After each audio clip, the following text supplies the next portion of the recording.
28. On being consistent. I promise, I'm not trying to be ironic here. I was going to write about consistency even before I skipped 2 days of writing.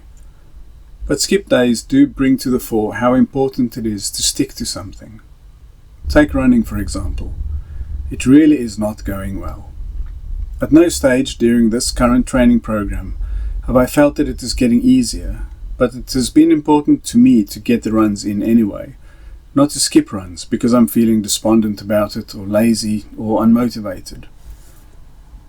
Because I know from previous experience that once you skip one exercise it becomes really easy to skip another and another, and soon you might as well leave the program altogether. That in itself is dangerous, since my life is made up of all these programs, and quitting one could domino into quitting others. The case of running, though, is different from the others in that it takes physical stamina, a fitness that increases to accommodate an increasing workload, and currently my capacity is not building. I would lump almost any physical goal under that umbrella, things that might not work out. But in the case of writing, there's no such excuse.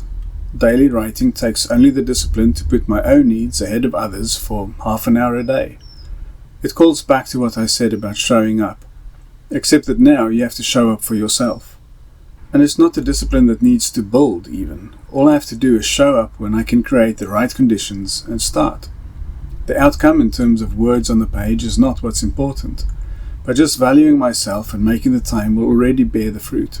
Consistency matters to me, mainly because my level of self-loathing would only increase if I were not consistent. Agonizing over the fact that I have lost another day of writing will take up residence in my head, filling a slot that might have been filled with something happy or useful. I am very critical of myself. I can be very hard on myself, and because of that, it's easy for me to disappoint myself. This all shows why I need to be consistent for myself, but it is as important for others to be consistent. Only if you are consistent is it possible for others to know predictably where they stand.